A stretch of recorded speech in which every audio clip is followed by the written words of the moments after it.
Hello, I'm Brigantia, Blackbird of the Blackbird Grimoire. Welcome to the daily forecast for Tuesday, July 2nd, 2024. It is the day of Mars, and so this is the day of sovereignty. We have a waning crescent moon. We are in the retrograde, the Cancer season. Can you tell I might have been a little bit tired when I typed these? Anyway, moving on. We are in the Celtic Tree month of Oak, Woodpecker season, Saturn retrograde, Neptune retrograde begins today, and we have the Pluto retrograde. So the sun is in Cancer, cardinal water, representing intuition. The moon is fourth quarter Taurus, fixed earth, representing industry. Then at 10:43 a.m. Central Time, it goes void, of course. Then at 10:50 a.m., Central Time, it enters fourth quarter Gemini, a mutable air sign representing adaptability.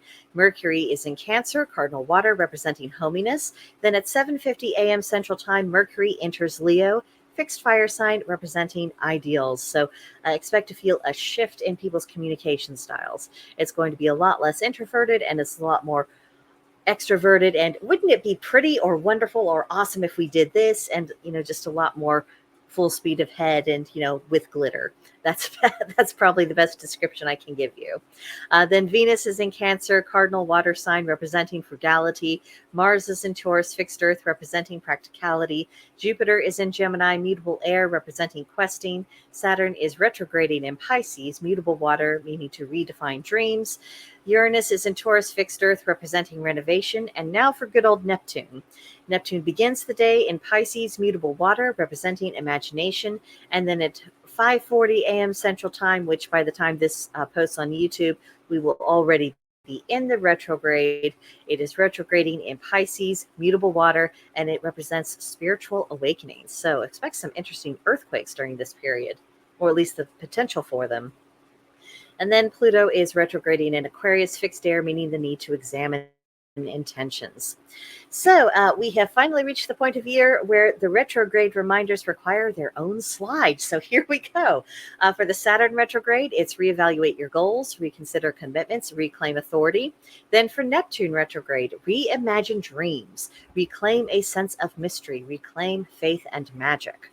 And then the Pluto retrograde of reclaiming the ability to regenerate, reconsider what deserves your energy, and release attachments that do not serve.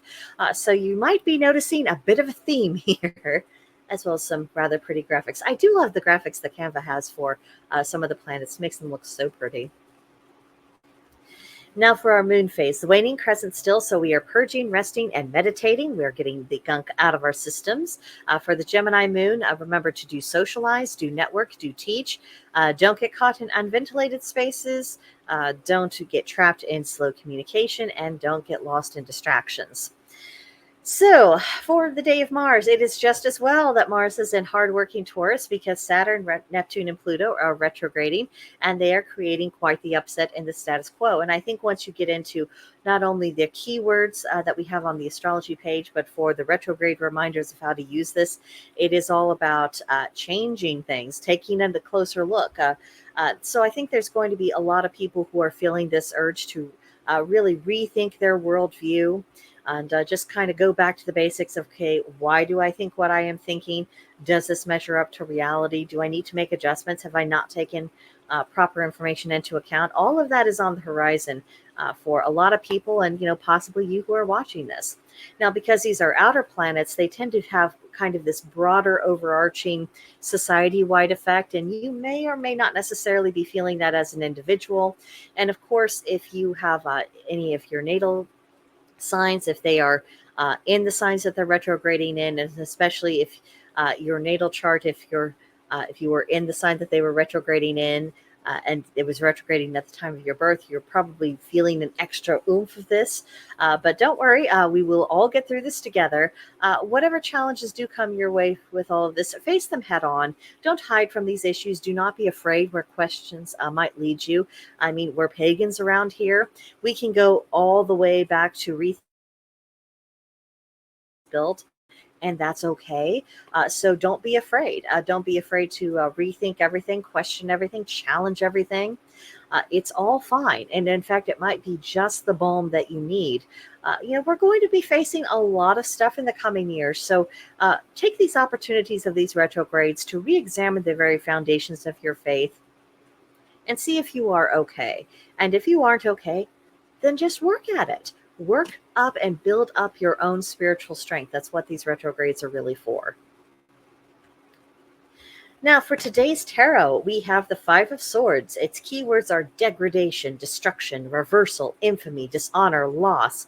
And that's very much the feeling that I'm getting from the figures on this card. You have two essential warriors. They've dropped their swords. They look kind of crestfallen. The one over by the water over there, he kind of has his face in his hands like he's weeping. And then you have this smirker right over here. It doesn't represent it like things are particularly going well, at least for the person on the wrong end of this energy. But again, we have swords for this. It's the air element, masculine energy. It's projective. It's centered on the intellect. And number five represents instability. So things are changing. And this could mean a reversal of fortune for ourselves. It could mean that we have a hand in delivering something rather unpleasant to other people. But no matter how this energy is manifesting, if you are feeling affected by it today, just remember that these low points are places of instruction.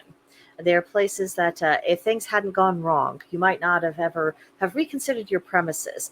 Think about how you might have arrived here or how someone else arrived where they were. Because sometimes this is the only way that we learn, when we come confronted face to face in this brutal fashion with the consequences of our own actions. And sometimes we just don't see it until that moment. So if you do find yourself affected, just kind of think about these things. And then rather than doing the same old response to the same old problems, this would probably be a good time to explore different options, canvas different opinions. You might find that your answer doesn't necessarily lie in the same old, same old. Now for today's Celtic Triad, 3 things which do not profit the world by anything that they do, whatever their fame for wisdom, art, and piety. A grasping miser, an arrogant poet, and a kept priest.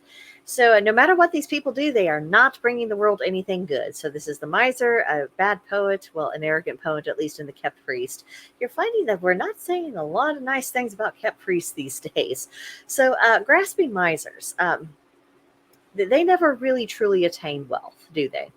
No matter what their bank account is, no matter what property they own, no matter what toys they have, they are never really wealthy because their spirits are captured by the spirit of poverty, of avarice, of never enough. It is greed in its most degrading fashion because you can't fill it up. And so, of course, they're not going to be bringing anything good to the world for that because it's all take, take, take. It's not create, build, give. They aren't doing any of that. Then with arrogant poets, they cannot create beauty because their outlook is flawed. It's distorted, especially if it's about their greatness and how wonderful they are. They're not making it about communicating something beautiful or eternal or something true to people, which is the whole point of being a poet or being a storyteller in general.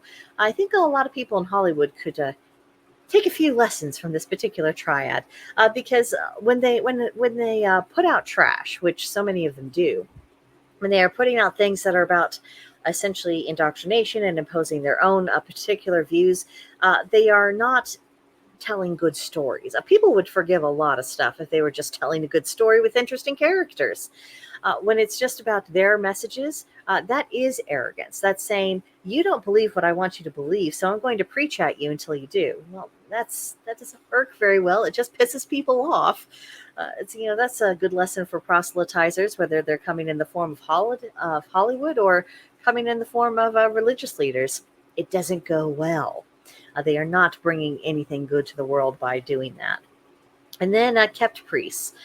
Some of these kept priests, these professional clergies, they get paid through their churches and everything else. They are having an easy time of living a life of faith because they're profiting for it. They're not really being called upon to sacrifice. It's little to nothing. They are getting paid to do what they do, and some of them, it's whether they believe it or not. Not a good thing. It leads people a lot of times into error when your faith doesn't cost you anything, when you're not really responsible or being held responsible for the consequences of what it is that you teach.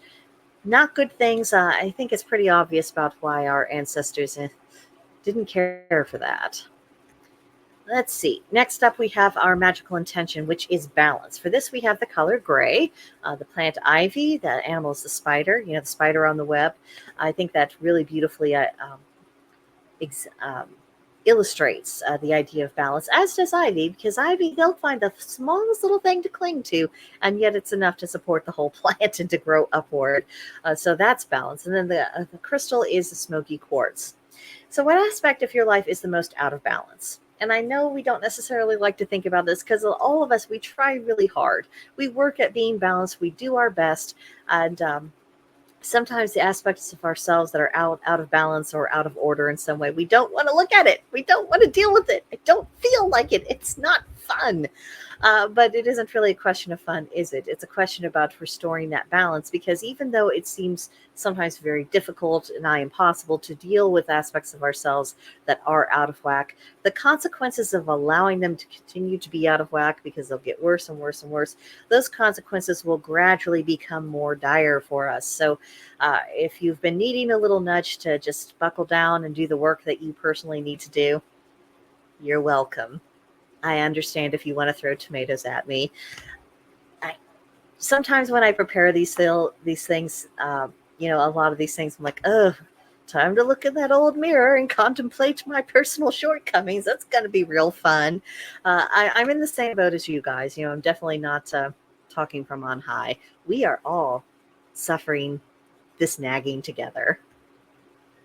So, for today's practice, for Tuesdays, we honor sovereignty deities. It's a good day for us to work on our solar plexus chakras, to contemplate what aspect of your Mars sign do you most resonate with. Because all last month we were learning new things about our signs, and now we're thinking about what do we really relate to. That's something to hone in on. And then, as you might have gleaned from our picture, today is a good day to read up on water dragon lore. I know with dragons, we generally think of them in the more terrestrial or up in the sky, breathing fire and everything else, but there are a lot of legends about water dragons, so that could be something really interesting to study. And of course, read a passage from The Art of War. You never know when the tactics of Sun Tzu might come in handy. And last of all, for today, we have our journal prompt. And during the contemplative season of Cancer, how would you evaluate your current ambitions and their impact upon your life? I thought that'd be something worthwhile to just kind of go over in our minds, especially with all the retrogrades coming in, and just see where that thought really takes you. And if you want to journal outside, if you have the ability to do that, especially if you're out in the countryside and you might be able to find a beautiful scene like this stream, I would really recommend doing that. There's something about being outside, especially if you're by yourself. It's just you and your thoughts in your journal. I found that it's I don't feel as inhibited. You know what I mean? Yeah, and of course, I hopefully you are living in a respectful household where no one would dream read your journal and anything that you write without permission. Hopefully, that is your situation. If it isn't, I hope you are able to address it to where that becomes your situation. But even in the most respectful of households, sometimes just having someone around you don't necessarily have that full freedom of your thoughts. So it can be good to step away if you are able to do so and just be there. You're alone. It's just you, the natural world, your journal, and you're getting some things out of your system. So that's my 2 cents on that topic. And that is what I have for you for today. Come back tomorrow for the next edition of the Daily Forecast. Let me know what you thought of this one in the comments, and I'll see you guys next time. Bye.